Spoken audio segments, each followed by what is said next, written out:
Hey guys, this is Kendall Terry, and this is looking at energy in the cell. This is actually the third video on a chapter 2 in Biology 1, and we're looking at now energy in chemical reactions.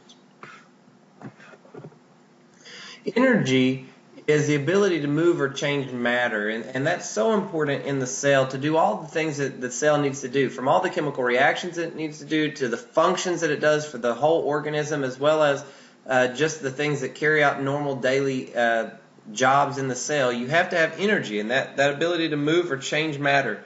There's various forms that you could get energy in, like light, heat, chemical, mechanical, electrical.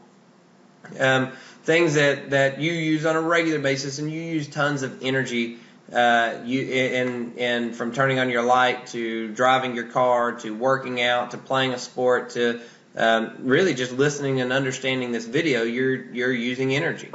Energy can be converted from one form to another. You can take mechanical energy and turn that mechanical energy into light energy, for instance, or heat energy, for instance. And electrical energy, you may have electrical energy coming into your house, and that electrical energy then turns on your stove, and that provides heat energy then to heat up whatever it is maybe you're trying to cook on your stove.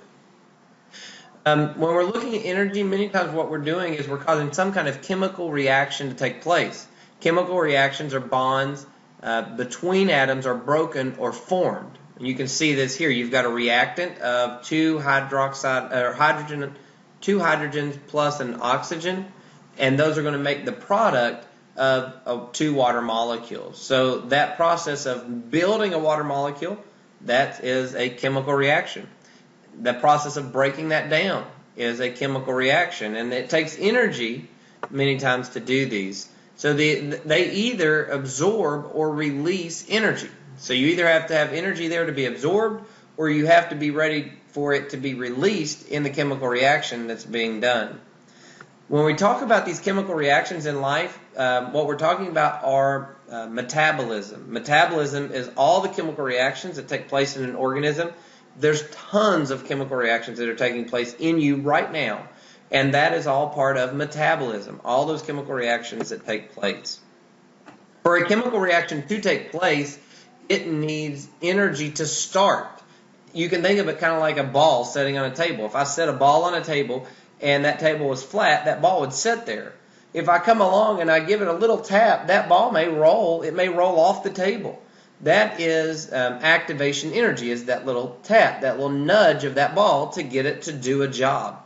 So it's needed to start the chemical reaction. That water molecule may not break down on its own, but you add a little bit of energy in there, that water molecule may break down. So enzymes help us increase the speed of chemical reactions. And enzymes are proteins. We talked about this in the previous lecture. But they help us to reduce that activation energy, because the processes that take place in your cells, there's not enough energy sitting around to cause all those reactions to take place by themselves. So what the cell uses are enzymes. It uses enzymes for almost every chemical reaction that it's breaking down and binding together in the cell. And that helps it get past that activation energy, and then it also helps speed it up to get it done at a good pace so that life can go on. You don't want to have to sit there and wait long periods of time for these chemical reactions to take place. You wouldn't have a good reaction speed. You want to be able to move those reactions along so that you can do whatever it is that you need to do. So enzymes lower activation energy, they speed up reaction rate, and they help us then maintain homeostasis. That allows us, the cell, to not have to have so much energy around, which would be inconducive to the cell functioning correctly. So this lowers that activation energy, allows those reactions to take place at a much more conducive rate and an energy rate that the cell can actually provide. Enzymes assist in tons of reactions. Most reactions are reversible, and depending on which enzyme you have will depend on which direction it goes, and depending on how much of those enzymes you have will depend on how fast or slow that it goes. So, for instance, you may increase from 200 to 600,000 molecules per second 10 million times with the assistance of an enzyme, which sounds crazy, but it happens inside of your cell on a regular basis. Enzymes are selective, though. Many times we describe them as a lock and key. Remember, proteins, we said, have a particular shape, and that shape is very important. And you can see a couple here on the screen, but here at the bottom of the screen, you'll see a protein. And see how it has that mouth region there? That has a shape, and this is an enzyme that binds to cause a reaction to take place. So that enzyme shape determines function, and it'll have this area on it like this called the active site. That's the part that's actually going to bind and cause that reaction to take place. There's only one substrate, that's what we call, that fits into that active site.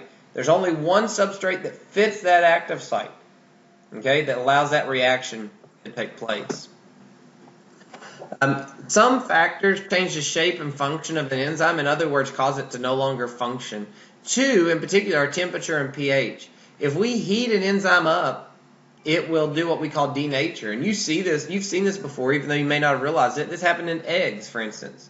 When you are cooking an egg, what you're doing is you are, that clear part turns white, and you added enough temperature to where that albumin, the protein in the clear part of the egg when you bust it open, is changing shape, and it solidifies, and it no longer can be turned back. It's done. pH will do the same. If you put a protein in an acid or a base, it will denature, and this is important for digestion. The stomach acids inside of your stomach have to have a specific pH.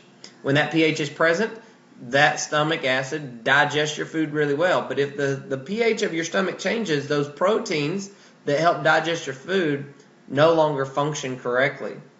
So those are two things that can affect the enzyme and no longer let it work.